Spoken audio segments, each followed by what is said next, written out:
Hi, I'm Arnie Gunderson from Fairewinds Associates. I was hired by the Southern Alliance for Clean Energy to write a report to the Tennessee Valley Authority Board of Directors concerning a power plant they're planning to construct in Alabama. I have some real serious concerns about the power plant and if it can ever be constructed, let alone operated, that I'd like to share with you today. This plant was designed in 1968. That's at the height of the Vietnam War. Engineers used slide rules back then. I know, I was one of them.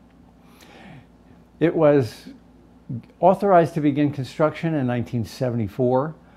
And between 1974 and 1988, in fits and starts, Tennessee Valley Authority began to build it. It was 80% complete in 1988. And Tennessee Valley Authority decided to put it in mothballs. And what that means in a nuclear plant is that it's put in a protective environment so that rodents don't eat the wires and so that gases are maintained to prevent rust, and also, equally important, that the paperwork, the quality of the plant is assured. Well, in 2005, Tennessee Valley Authority decided they didn't want to do that anymore. They wanted to just destroy this plant, cannibalize it, sell it for scrap, and move on. They went to the NRC. The NRC said, sure, it's okay. Well, about 2 years later, in 2008, Tennessee Valley had a change of heart. And they said, no, we made a mistake. We really should be attempting to build this plant. And they went to the NRC. Incredibly, the Nuclear Regulatory Commission said, sure, no problem. You can construct it again, even though you've cannibalized it for the last 2 years. This month, in August, Tennessee Valley Authority is going to make the decision if they can build this plant. If they do, it'll go online in about 2018. That's 50 years from the time it was initially designed. The plant will be 50 years old before it begins to generate one electron. If it runs for 60 years beyond that, like most nuclear power plants are proposed to do, it will be 110 years old at the time it's shut down. I think there's some grave concerns that the Tennessee Valley Authority's Board of Directors needs to look at. I've identified 7 of them in the report that I've presented today. I'd like to share those 7 ideas with you in this short video. The first thing I looked at was this unique design of the Bellefonte Unit. It was built by a company called Babcock & Wilcox. Babcock & Wilcox built 8 nuclear reactors worldwide. There's 440 nuclear plants. So 8 divided by 440 means that only 2% of all the power plants in the world are of a design like being proposed for Bellefonte. But it's even more unique than that. The existing 8 B&W reactors are all what's called the 177 design. It's smaller. This is called the 205 design. It's bigger. This will be the only plant of that design in the entire world. And oh, by the way, Babcock & Wilcox design is a design that was constructed and operated at 3 Mile Island. The second issue is groundwater. When this plant was being built in the 70s, they discovered there was an awful lot of groundwater. And anybody who's ever put concrete in the ground knows that water sucks out the calcium from concrete and makes it weak. Well, at Bellefonte, they put in pumps, some pumps, to continually pull that water out of the ground and keep the foundation strong. Well, in 2005, when Tennessee Valley Authority decided to cancel this plant and cannibalize it, they turned the sump pumps off. So for a period of years, groundwater has been in contact with that foundation and has weakened the foundation. It's an impossible area to evaluate because you can't dig underneath a nuclear plant to see how bad the groundwater has occurred. But groundwater has been eating away at the foundation of that plant because Tennessee Valley Authority made the decision to turn the pumps off. The third area is quality assurance records. A nuclear power plant is only as good as the paperwork that supports whether or not the welds are any good whether or not the components are any good, whether or not they can be traced to something that is built by a quality assurance vendor. Well, in 2005, that entire system was destroyed. The quality assurance staff was laid off. The records were left in disarray. Without records, a quality assured nuclear plant doesn't exist. Now that may sound like a small thing, but in fact, it's what makes a nuclear plant a nuclear plant. It's a little bit like having an AKC dog. You've got paperwork to prove that it's an AKC dog. Well, what if you let your AKC dog loose in the dog park for 6 hours?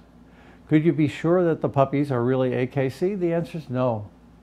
Well, similarly, when Bellefonte lost control of its records, it's very, very difficult to go back and determine what is and what is not a quality assured piece of material. The fourth area is that the Bellefonte plant was cannibalized. Demolition crews were allowed in 2006 and 2007 to rip out major components, nuclear pipe, nuclear valves, and to cut the nuclear steam generators in order to sell the copper on the scrap market. Now, Tennessee Valley Authority recognized after about 2009 that they had a problem. They filed what's called an LER, License Event Report, that said they've lost control of the configuration. That means that they have no idea what's in that power plant anymore. It's a little bit like the book that goes with an airplane. Every airplane has a book, and in that book is every single change to that airplane.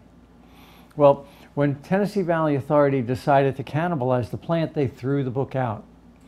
And now, as they're looking back and trying to determine exactly what's in that power plant, they've discovered they can't.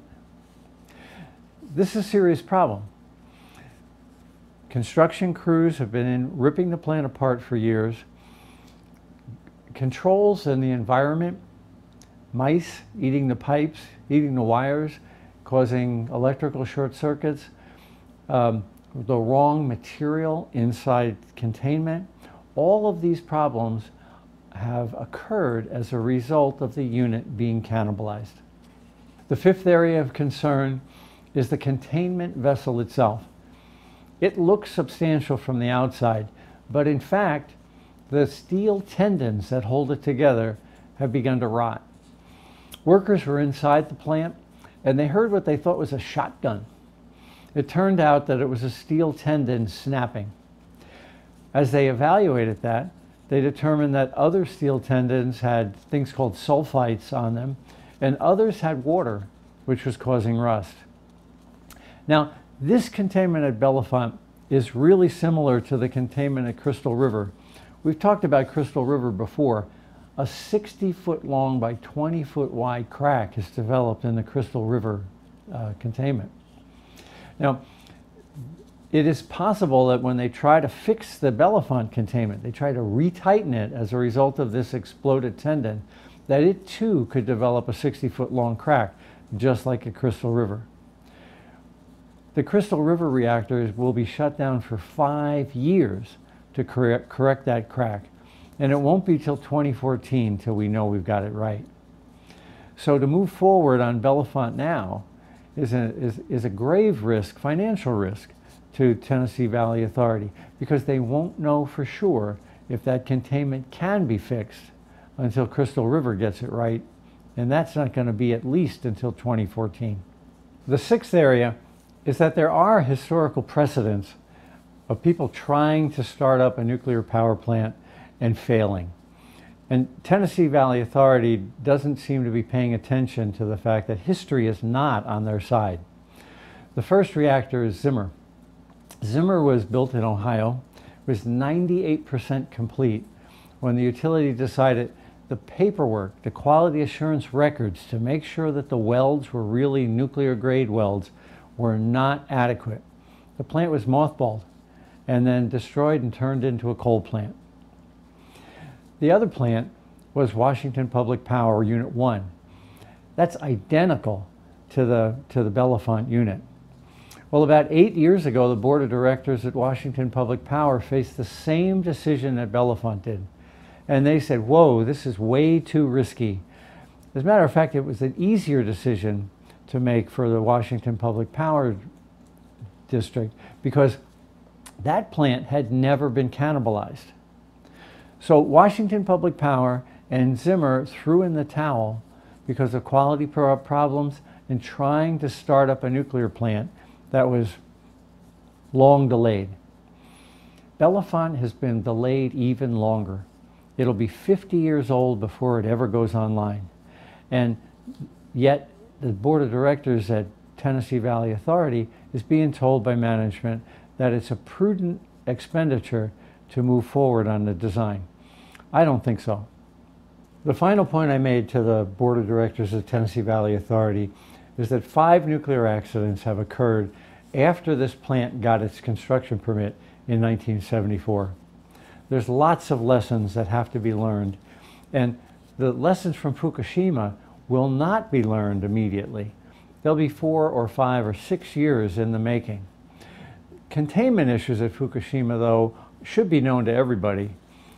3 out of 3 of the containments are blown up. But yet, the Bellefonte containment has problems already. Tendons have been known to explode. The reactor, very similar to it at Crystal River, has a crack in it. How can we move forward on the Bellefonte reactors until we've completely learned the lessons from Fukushima? To sum up the report, this plant was built by men and women with slide rules in 1968. The first dirt was moved in 1974. It was mothballed in 1988. It was cannibalized in 2006.